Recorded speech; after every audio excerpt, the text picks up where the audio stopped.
ಸ್ನೇಹಿತರೆ ನಮಸ್ಕಾರ. ಕರ್ನಾಟಕದ ರಾಜಕೀಯ ಈಗ ಒಂದು ರೀತಿಯಲ್ಲಿ ಇಡೀ ದೇಶದ ಗಮನವನ್ನು ಸೆಳೆದಿದೆ. ಕಾರಣ ಏನು ಅಂತ ಹೇಳಿದ್ರೆ, ಈಗಾಗಲೇ ಮುಖ್ಯಮಂತ್ರಿಯ ಬದಲಾವಣೆ ಆಗಿದೆ. ರಾಜ್ಯಕ್ಕೆ ನೂತನ ಮುಖ್ಯಮಂತ್ರಿಯಾಗಿ ಡಿ ಕೆ ಶಿವಕುಮಾರ್ ಅವರು ಆಯ್ಕೆಯಾಗೋದು ಬಹುತೇಕ ಖಚಿತ ಅನ್ನೋದು ಒಂದು ಕಡೆ ಆದರೆ, ಮತ್ತೊಂದು ಕಡೆ ಮುಖ್ಯಮಂತ್ರಿಯಾಗಿ ಆಯ್ಕೆಯಾದ ಬಳಿಕ ಡಿ ಕೆ ಶಿವಕುಮಾರ್ ಅವರಿಗೆ ದೊಡ್ಡ ಸವಾಲಿರುವಂಥದ್ದು ತಮ್ಮ ಸಚಿವ ಸಂಪುಟವನ್ನು ಆಯ್ಕೆ ಮಾಡಿಕೊಳ್ಳುವಂಥ ವಿಚಾರದಲ್ಲಿ. ಬಹುಶಃ ಡಿ ಕೆ ಕ್ಯಾಬಿನೆಟ್ ಹೇಗಿರಬಹುದು ಅನ್ನೋದನ್ನು ನಾವು ಇಮ್ಯಾಜಿನ್ ಕೂಡ ಮಾಡೋದಕ್ಕೆ ಸಾಧ್ಯವಿಲ್ವೇನೋ ಅಂತೇಳಿ ಎಲ್ಲರೂ ಕೂಡ ಅಂದ್ಕೊಂಡಿದ್ರು. ಕಾರಣ ಏನು ಅಂತ ಹೇಳಿದ್ರೆ, ಕೆಲವೊಂದಷ್ಟು ದೂರದೃಷ್ಟಿತನವನ್ನು ಇಟ್ಕೊಂಡಿರುವಂಥ ಡಿ ಕೆ ಶಿವಕುಮಾರ್ ಅವರು ಇದುವರೆಗೂ ಅಧಿಕಾರ ಸಿಗಬೇಕು ಅಂತೇಳಿ ಹಪ್ಪಾಪಿಸ್ತಾ ಇದ್ರು. ಅದಕ್ಕೋಸ್ಕರ ಗುದ್ದಾಡಿದ್ರು, ಒದ್ದಾಡಿದ್ರು, ಪರದಾಡಿದ್ರು, ಎಲ್ಲದೂ ಕೂಡ ಮಾಡಿದರು. ಆದರೆ ಕೊನೆಗೂ ಕೂಡ ದೇವರು ಕಂಡುಬಿಟ್ಟಿದ್ದಾನೆ, ಹೈಕಮಾಂಡ್ ಹೊರ ಕೊಟ್ಟಿದೆ. ಪರಿಣಾಮ ಡಿ ಕೆ ಶಿವಕುಮಾರ್ ಸಂಪುಟದಲ್ಲಿ ಯಾರು ಇರ್ತಾರೆ, ಯಾರು ಇರೋದಿಲ್ಲ, ಯಾರಿಗೆಲ್ಲ ಕೊಡ್ತಾರೆ, ಯಾರನ್ನೆಲ್ಲ ಸೇರಿಸ್ಕೊಳ್ತಾರೆ ಅನ್ನುವಂಥ ಕುತೂಹಲ ಮನೆ ಮಾಡಿದೆ. ಈ ಕುರಿತಾದಂಥ ಕಂಪ್ಲೀಟ್ ರಿಪೋರ್ಟನ್ನು ನಾನಿವತ್ತು ನಿಮಗೆ ಕೊಡ್ತಾ ಹೋಗ್ತೀನಿ. ಅದಕ್ಕಿಂತ ಮುಂಚೆ ನೀವಿನ್ನೂ ಕೂಡ ನಮ್ಮ ಚಾನಲನ್ನು ಸಬ್ಸ್ಕ್ರೈಬ್ ಮಾಡಿಲ್ಲ ಅಂದರೆ ದಯವಿಟ್ಟು ಕೂಡಲೇ ಸಬ್ಸ್ಕ್ರೈಬ್ ಮಾಡಿ ಸ್ನೇಹಿತರೆ. ಡಿ ಕೆ ಶಿವಕುಮಾರ್ ಅವರು ಈಗಾಗಲೇ ದೆಹಲಿಯಿಂದ ಒಂದು ಲಿಸ್ಟನ್ನು ಹಿಡ್ಕೊಂಡು ಬಂದಿದ್ದಾರೆ ಅನ್ನೋದು ಬಹುಶಃ ಈಗಾಗಲೇ ನಿಮ್ಗೆ ಗೊತ್ತಾಗಿರುವಂಥ ವಿಚಾರ ಆಗಿರಬಹುದು. ನೀವು ನಿನ್ನೆ ಗಮನಿಸಿರುವಂತಹ ಸಂದರ್ಭದಲ್ಲಿ ಅವರು ರಾತ್ರಿ ಬಂದಂಥವರು ಒಂದು ಪಟ್ಟಿಯನ್ನು ಇಟ್ಕೊಂಡು ಬಂದಿದ್ದಾರೆ ಅನ್ನೋದು ಕೂಡ ಗೊತ್ತಾಗಿದೆ. ಹಾಗೆಯೇ ಡೆಲ್ಲಿಗೆ ಹೋಗುವಂಥ ಸಂದರ್ಭದಲ್ಲಿ ಫ್ಲೈಟ್ನಲ್ಲಿ ಕೂತ್ಕೊಂಡು ಒಂದು ಪಟ್ಟಿಯನ್ನು ಫೈನಲೈಸ್ ಮಾಡಿದ್ದಾರೆ ಅನ್ನೋದು ಕೂಡ ನೀವು ದೃಶ್ಯಗಳನ್ನು ನೋಡಿರ್ತೀರ. ಹೋಗುವಾಗ ಒಂದಷ್ಟು ಪಟ್ಟಿಯಲ್ಲಿ ಇದ್ದಂಥ ಹೆಸರುಗಳ ಬಗ್ಗೆ ಮಾಹಿತಿಯನ್ನು ಯಾರ ಬಳಿಯೂ ಕೂಡ ಹಂಚಿಕೊಂಡಿಲ್ಲ, ಆದರೆ ಕೆಲವು ಮಾಹಿತಿಗಳು ಬಹಿರಂಗ ಆಗಿತ್ತು.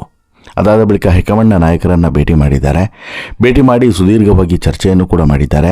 ಯಾರನ್ನು ಸಂಪುಟಕ್ಕೆ ತೆಗೆದುಕೊಳ್ಳಬೇಕು, ಯಾರನ್ನು ಕೈ ಬಿಡಬೇಕು ಅನ್ನುವಂಥ ನಿರ್ಧಾರವನ್ನೇನು ಮಾಡಿದ್ದಾರಲ್ಲ, ಅದರ ಪಟ್ಟಿಯನ್ನು ಹೈಕಮಾಂಡ್ನ ಮುಂದೆ ಇಟ್ಟಿದ್ದಾರೆ.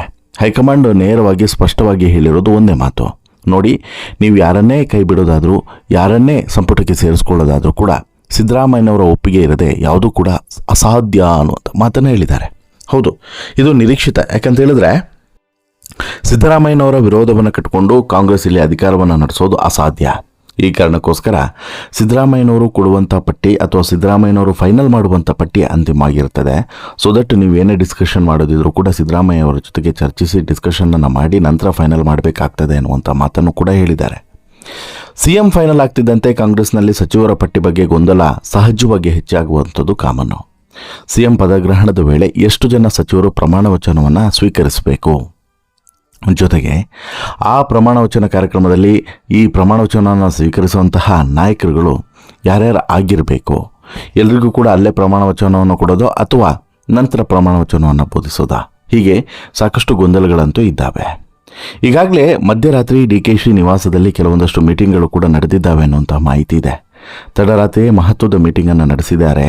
ಅದರಲ್ಲಿ ಕೆಲವರನ್ನ ಈ ತಮ್ಮ ಸಚಿವ ಸಂಪುಟಕ್ಕೆ ಸೇರಿಸಿಕೊಳ್ಳೋದ್ರ ಬಗ್ಗೆಯೂ ಕೂಡ ಚರ್ಚೆಯನ್ನು ನಡೆಸಿದ್ದಾರೆ ಅನ್ನೋದು ಕೂಡ ಗೊತ್ತಾಗಿದೆ.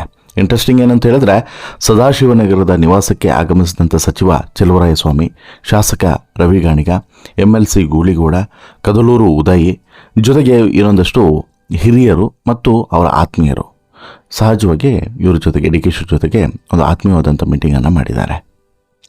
ಇನ್ನು ಡಿ ಕೆ ಶಿ ರಾತ್ರಿ ಇಡೀ ಇದೇ ಎಲ್ಲ ಚರ್ಚೆಗಳನ್ನು, ಅಂದರೆ ಸಚಿವ ಸಂಪುಟದ ಬಗ್ಗೆ ಮತ್ತು ಮುಂದಿನ ಯೋಜನೆಗಳ ಬಗ್ಗೆ, ಯಾವಾಗ ನಾನು ಪ್ರಮಾಣ ವಚನವನ್ನು ಸ್ವೀಕರಿಸಬೇಕು ಅನ್ನೋದರ ಬಗ್ಗೆನೂ ಕೂಡ ಚರ್ಚೆಯನ್ನು ಮಾಡಿದ್ದಾರೆ ಅನ್ನೋದು ಕೂಡ ಗೊತ್ತಾಗ್ತಿದೆ. ಹಾಗೆಯೇ ಇದುವರೆಗೆ ಇವರಿಗೆ ಎಲ್ಲ ಥರದಲ್ಲೂ ಕೂಡ ದಾರಿದೀಪವಾಗಿದ್ದಂಥ ರಾಜಗುರುಗಳು ದ್ವಾರಕಾನಾಥ ಸ್ವಾಮೀಜಿಯವರು ಈಗ ಈ ವಿಚಾರದಲ್ಲೂ ಕೂಡ ಕೆಲವೊಂದಷ್ಟು ಸೂಚನೆಯನ್ನು ಕೂಡ ಕೊಟ್ಟಿದ್ದಾರೆ. ಪ್ರಮಾಣ ವಚನಕ್ಕೆ ಸಂಬಂಧಪಟ್ಟಂತಹ ಮುಹೂರ್ತ ನಿಗದಿಯಾಗಿರ್ಬೋದು, ಜೊತೆಗೆ ಪ್ರಮಾಣ ವಚನವನ್ನು ಯಾರಿಗೆಲ್ಲ ಅಲ್ಲಿ ಬೋಧಿಸಬೇಕಾಗ್ತದೆ, ಅಂದರೆ ಎಷ್ಟು ಜನರಿಗೆ ಸಂಖ್ಯಾಶಾಸ್ತ್ರದ ಪ್ರಕಾರ, ಈ ರೀತಿ ಕೆಲವೊಂದಷ್ಟು ವಿಚಾರಗಳು ಈಗ ಚರ್ಚೆಯಲ್ಲಿದ್ದಾವೆ. ಇನ್ನು ಸಾಕಷ್ಟು ಕೋಟಗಳ ಆಧಾರದಲ್ಲಿ ಈ ಸಚಿವ ಸಂಪುಟ ವಿಸ್ತರಣೆ ಆಗ್ತಾರೆ ಅನ್ನೋದರಲ್ಲಿ ಏನೂ ಡೌಟ್ ಇಲ್ಲ. ಯಾಕಂತ ಹೇಳಿದ್ರೆ ಪ್ರತಿಯೊಬ್ಬ ಸಚಿವನೂ ಕೂಡ ಯಾವುದೋ ಒಂದು ಗುಂಪಿಗೆ ಸೇರಿದವನೇ ಆಗಿರ್ತಾನೆ. ಒಂದು ರಾಜಕೀಯವಾದಂಥ ಗುಂಪಾಗಿರ್ಬೋದು, ಅಥವಾ ಜಾತಿಯ ಗುಂಪಾಗಿರ್ಬೋದು, ಅಥವಾ ನಾಯಕರ ಗುಂಪಾಗಿರ್ಬೋದು, ಇನ್ಯಾವುದೇ ಒಂದು ಗುಂಪಾಗಿರ್ಬೋದು, ಈ ರೀತಿ ಗುಂಪಿಗೆ ಸೇರಿದವರೇ ಆಗಿರ್ತಾರೆ. ಆ ಕೋಟದ ಅಡಿಯಲ್ಲೇ ಈ ಸಚಿವ ಸ್ಥಾನವನ್ನು ಕಂಪ್ಲೀಟಾಗಿ ಹಂಚಬೇಕು ಅನ್ನೋಂಥ ತೀರ್ಮಾನ ನಡೆದಿದೆ. ಈಗ ಪ್ರಮುಖವಾಗಿ ಯಾವ್ಯಾವ ಕೋಟಗಳು ಬರ್ತದೆ ಅಂತೇಳಿ ಕೇಳೋದಾದರೆ, ಒಂದು ಹೈಕಮಾಂಡ್ನ ಕೋಟ, ಎರಡನೇದು ಸಿದ್ದರಾಮಯ್ಯನವರ ಕೋಟ, ಮತ್ತೊಂದು ಡಿ ಕೆ ಶಿವಕುಮಾರ್ ಅವರ ಕೋಟ, ಇನ್ನು ಪ್ರಮುಖವಾಗಿ ಜಾತಿ ಕೋಟ. ಈ ಎಲ್ಲ ಆಧಾರದಲ್ಲೂ ಕೂಡ ಸಚಿವರನ್ನು ಆಯ್ಕೆ ಮಾಡ್ತಾರೆ. ಹೆಚ್ಚು ಕಡಿಮೆ ಒಂದು ಸಚಿವ ಸಂಪುಟದಲ್ಲಿ 34 ಮಂದಿ ಇರ್ತಾರೆ. 33+1 34 33 ಸಚಿವರಾದರೆ ಒಬ್ಬರು ಮುಖ್ಯಮಂತ್ರಿ, ಅವರಿಗೆ ಕೆಲವೊಂದಷ್ಟು ಸ್ಥಾನಮಾನಗಳು. ಬಹುಶಃ ಡಿ ಸಿ ಎಂ ಆಯ್ಕೆ ಆಯಿತು ಅಂತ ಹೇಳಿದ್ರೆ 2 ಅಥವಾ 3 ಡಿ ಸಿ ಎಂ ಕೂಡ ಇರಬಹುದು ಅನ್ನುವಂಥ ಚರ್ಚೆಗಳು ಕೂಡ ನಡೀತಿದ್ದಾವೆ. ಅದರ ಬಗ್ಗೆ ಇನ್ನೂ ಕೂಡ ಫೈನಲ್ ಆಗಲಿಲ್ಲ. ಬಹುಶಃ ಇವತ್ತು ಅದರ ಬಗ್ಗೆ ಫೈನಲ್ ಆಗುವಂಥ ಸಾಧ್ಯತೆ ಇದೆ. ಸದ್ಯ ಡಿ ಕೆ ಶಿವಕುಮಾರ್ ಅವರು ಸಿ ಎಂ ಆದಲ್ಲಿ ಅವರ ಸಂಪುಟ ಹೇಗಿರಬೇಕು ಅನ್ನುವಂಥ ನಿರ್ಧಾರ ಸಹಜವಾಗಿ ಅಷ್ಟೊಂದು ಸುಲಭವಾಗಿ ಮಾಡೋದಕ್ಕಂತೂ ಸಾಧ್ಯವಿಲ್ಲ. 3-4 ಕೋಟಗಳು ಇಲ್ಲಿ ಪ್ರಮುಖವಾಗಿ ಕೆಲಸವನ್ನು ಮಾಡ್ತದೆ. ಆ 3-4 ಕೋಟದ ನಡುವೆನೂ ಕೂಡ ಕೆಲವರನ್ನು ಕೈ ಬಿಡಬೇಕು ಅನ್ನುವಂಥ ತೀರ್ಮಾನವನ್ನು ಕೂಡ ಮಾಡಲಾಗಿದೆ. ಕೈ ಬಿಡುವ ಹೆಸರು ಕೂಡ ದೊಡ್ಡದಾಗಿ ಇದೆ. 15-20 ಜನ ಸಚಿವರನ್ನು ಕೈ ಬಿಡುವಂತಹ ಆಲೋಚನೆಯಲ್ಲಿ ಡಿ ಕೆ ಶಿವಕುಮಾರ್ ಸಂಪುಟದ ಕೆಲವೊಂದಷ್ಟು ನಿರ್ಧಾರಗಳನ್ನು ತೆಗೆದುಕೊಳ್ಳಲಾಗಿದೆ ಅನ್ನೋದು ಕೂಡ ಗೊತ್ತಾಗಿದೆ.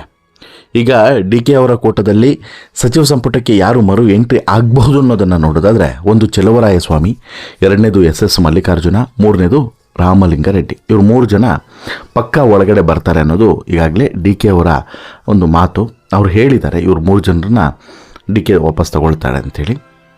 ಇನ್ನು ಸಿದ್ದು ಕೋಟದಲ್ಲಿ ಯಾರೆಲ್ಲ ಎಂಟ್ರಿ ಆಗಬಹುದು ಅಂತೇಳಿ ನೋಡೋದಾದರೆ, ಪ್ರಮುಖವಾಗಿ ಡಾಕ್ಟರ್ H.C. ಮಹದೇವಪ್ಪ, 2ನೇದು ಜಮೀರ್ ಅಹಮದ್ ಖಾನು, 3ನೇದು KJ ಜಾರ್ಜು, 4ನೇದು ದಿನೇಶ್ ಗುಂಡೂರಾವ್, 5ನೇದು ಸಂತೋಷ್ ಲಾಡು, 6ನೇದು ಸತೀಶ್ ಜಾರಕಿಹೊಳಿ ಮತ್ತು MB ಪಾಟೀಲ್. ಇಲ್ಲಿ ಸತೀಶ್ ಜಾರಕಿಹೊಳಿಗೆ ಒಂದು ಮಾತನ್ನು ಹೇಳಿದ್ದಾರೆ. KPCC ಅಧ್ಯಕ್ಷ ಸ್ಥಾನವನ್ನು ಸತೀಶ್ ಜಾರಕಿಹೊಳಿ ಕೊಡೋದ್ರಿಂದ ಇಲ್ಲಿ ಎರಡನ್ನೂ ಕೂಡ ನಿಭಾಯಿಸೋದಕ್ಕೆ ಅವಕಾಶವನ್ನು ಮಾಡಿಕೊಡ್ತಾರೆ ಇಲ್ಲೋ ಗೊತ್ತಿಲ್ಲ, ಬಟ್ ಕೊಡಬಹುದು ಅಂತಲೂ ಕೂಡ ಅನಿಸ್ತದೆ.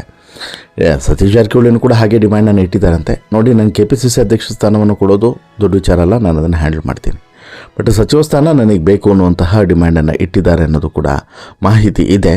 ಬಹುಶಃ ಸತೀಶ್ ಜಾರಕಿಹೊಳಿಗೆ ಒಂದು ಖಾತೆಯನ್ನು ಕೊಟ್ಬಿಟ್ಟು ಅದರ ಜೊತೆಗೆ KPCC ಅಧ್ಯಕ್ಷ ಸ್ಥಾನವನ್ನು ಕೂಡ ಕೊಡಬಹುದು. ಹಾಗೆಯೇ ಸತೀಶು ಸಿದ್ದು ಕೋಟದಲ್ಲಿ ಬರೋದರಿಂದ ಕೊಡಲೇಬೇಕಾಗುತ್ತೆ. ಇನ್ನು ಇದನ್ನು ಹೊರತುಪಡಿಸಿದರೆ ಹೈಕಮಾಂಡ್ ಕೋಟ, ಇದರಲ್ಲಿ ಪ್ರಿಯಾಂಕರ್ಗೆ ಡಾಕ್ಟರ್ G. ಪರಮೇಶ್ವರ್, ಈಶ್ವರ್ ಖಂಡ್ರೆ, ಕೃಷ್ಣ ಬೈರೇಗೌಡ ಇಷ್ಟು ಜನರಿಗೆ ಕೊಡಬೇಕಾಗಬಹುದು. ಇದರಲ್ಲಿ ಇಷ್ಟು ಜನರು ಕೂಡ ಹೈಕಮಾಂಡ್ಗೆ ತುಂಬ ಆತ್ಮೀಯರು. ಇದನ್ನು ಹೊರತುಪಡಿಸಿದರೆ ಇನ್ನು ತುಂಬ ಇಂಟ್ರೆಸ್ಟಿಂಗ್ ಆಗಿರೋದು ಯಾರನ್ನೆಲ್ಲ ಬಿಡಬಹುದು ಅಂತೇಳಿ. ಪ್ರಮುಖವಾದಂಥ ಹೆಸರುಗಳು Rahim Khan, RB Timmapur, K Venkatesh, Sharanabasappa Darshanapur, Shivananda Patil, Lakshmi Hebbalkar, Bosaraju, Byrathi Suresh, Madhu Bangarappa, KH Muniyappa, HK Patil ಇವರಿಷ್ಟು ಜನರನ್ನು ಕೂಡ ಬಿಡುವಂಥ ಸಾಧ್ಯತೆ ಇದೆ. ಬಿಟ್ಟರೆ ಇದರ ಬಂಡಾಯ ಏನಾದರೂ ಕಾಂಗ್ರೆಸ್ಗೆ ಬಿಸಿ ತುಪ್ಪ ಆಗ್ತದೆ ಅನ್ನೋದನ್ನು ಕೂಡ ನೋಡಬೇಕು. ಜೊತೆಗೆ ಇವರನ್ನು ತೆಗೆದ್ರೆ ಅವರಿಗೆ ಸಮಾಧಾನ ಆಗುವಂಥ ಪೋರ್ಟ್ಫೋಲಿಯೋಗಳನ್ನು ಮುಂದೆ ಕೊಡಬೇಕಾಗುತ್ತೆ. ಅದರ ಬಗ್ಗೆನೂ ಕೂಡ ಬಹುಶಃ ಚಿಂತನೆಗಳು ನಡೀತಿದ್ದಾವೆ. ಇನ್ನು ಸಂಪುಟಕ್ಕೆ ಹೊಸ ಎಂಟ್ರಿ ಸಾಧ್ಯತೆ ಇರುವಂಥ ಹೆಸರುಗಳನ್ನು ನೋಡೋದಾದರೆ, NA ಹ್ಯಾರಿಸು, ಷಡಾಕ್ಷರಿ, ಗುಬ್ಬಿ Srinivas, Rizwan ಅರ್ಷದ್ದು, UT ಖಾದರು, Yathindra Siddaramaiah, BK ಹರಿಪ್ರಸಾದು, TD Rajegowda, ಹಾಗೆಯೇ ನರೇಂದ್ರ ಸ್ವಾಮಿ ಅಥವಾ B. ಶಿವಣ್ಣ, ರೂಪ ಶಶಿಧರು, ಬೇಳೂರು ಗೋಪಾಲಕೃಷ್ಣ, ಶ್ರೀನಿವಾಸ ಮಾನೆ, ನಾಗೇಂದ್ರ, ರಘುಮೂರ್ತಿ, ಶಿವಲಿಂಗೇಗೌಡ, ಲಕ್ಷ್ಮಣ ಸವದಿ, CS ನಾಡಗೌಡ. ಬಹುಶಃ ಇದರಲ್ಲೊಂದು 3-4 ಹೆಸರುಗಳು ಆ ಕಡೆ ಈ ಕಡೆ ಆಗಬಹುದೇನೋ. ಅದನ್ನು ಹೊರತುಪಡಿಸಿ ಬಹುತೇಕ ಎಲ್ರಿಗೂ ಕೂಡ ಸ್ಥಾನಮಾನಗಳು ಸಿಗುವಂಥ ಸಾಧ್ಯತೆ ದಿಟ್ಟವಾಗಿ ಕಾಣಿಸ್ತಿದೆ ಈ ಹೊಸೊಬ್ಬರಿಗೂ ಕೂಡ. ಅಲ್ಲಿಗೆ ಅಂತಿಮವಾಗಿ ಇಲ್ಲಿ ಬೇರೆ ಬೇರೆ ಕೋಟೆಗಳ ಆಧಾರದಲ್ಲಿ, ಬೇರೆ ಬೇರೆ ಲೆಕ್ಕಾಚಾರಗಳ ಆಧಾರದಲ್ಲಿ ಸಚಿವ ಸಂಪುಟ ವಿಸ್ತರಣೆ ಆಗುತ್ತೆ ಅನ್ನೋದು ಸ್ಪಷ್ಟ. ಹಾಗೆಯೇ ಇವರಿಗೆ ಸಚಿವ ಸ್ಥಾನ ಸಿಗುತ್ತೆ, ಇವರಿಗೆ ಸಿಗೋದಿಲ್ಲ ಅನ್ನೋದು ಗೊತ್ತಾಗೋದು ಯಾವಾಗ ಅಂತ ಹೇಳಿದ್ರೆ, ಇವತ್ತು ರಾತ್ರಿಯ ವೇಳೆಗೆ ಬಹುಶಃ ಕ್ಲಾರಿಟಿ ಸಿಗಬಹುದು. ಬಟ್ ಈಗ ನಾನು ಹೇಳಿದೆ ಅಲ್ಲ ಒಂದಷ್ಟು ಹೆಸರುಗಳು, ಇವುಗಳು 100ಕ್ಕೆ 100 ಸಚಿವ ಸಂಪುಟ ಲಿಸ್ಟ್ನಲ್ಲಿ ಇರ್ತವೆ ಅನ್ನೋದನ್ನು ಮರಿಬೇಡಿ. ಬಟ್ ನಿಮಗೇನು ಅನಿಸುತ್ತೆ ಸ್ನೇಹಿತರೆ, ಯಾರಾದರೆ ಒಳ್ಳೆಯದು, ಯಾರ್ಯಾರು ಇದ್ದರೆ ಒಳ್ಳೆಯದು? ನಿಮ್ಮ ಪ್ರಕಾರ DKC ಸಚಿವ ಸಂಪುಟ ಹೇಗಿರಬೇಕು? ಖಾತೆ ಹಂಚಿಕೆ ಬಿಡಿ, ಅದು ನೆಕ್ಸ್ಟು ಯಾರು ಸಚಿವರಾಗ್ತಾರೆ ಅನ್ನೋದ್ರ ಮೇಲೆ ಖಾತೆ ಹಂಚಿಕೆ ಬಗ್ಗೆ ನಂತರ ಚರ್ಚೆ ಮಾಡೋಣ. ನಿಮ್ಮ ಭಾಗದ ಶಾಸಕರು ಸಚಿವರಾಗಬಹುದು ಅಂತೇಳಿ ನಿಮ್ಗೆ ಅನಿಸುತ್ತಾ? ನಿಮ್ಮ ಭಾಗ ಯಾವುದು ಅದನ್ನು ಕೂಡ ಕಮೆಂಟ್ ಮಾಡಿ ತಿಳಿಸಿ. ಆಮೇಲೆ ಪ್ರಮುಖವಾಗಿ DK ಸಂಪುಟ ಹೇಗಿರಬೇಕು ಅನ್ನೋದನ್ನು ಕೂಡ ಕಮೆಂಟ್ ಮಾಡಿ ತಿಳಿಸಿ ಅಂತೇಳಿ ಹೇಳ್ತಾ, ಈ ಸ್ಟೋರಿ ಇಷ್ಟ ಆಯಿತು ಅಂತ ಹೇಳಿದರೆ ಲೈಕ್ ಮಾಡಿ, ಶೇರ್ ಮಾಡಿ, ಚಾನಲ್ಗೆ ಸಬ್ಸ್ಕ್ರೈಬ್ ಆಗೋದನ್ನು ಮರಿಬೇಡಿ. ಧನ್ಯವಾದ.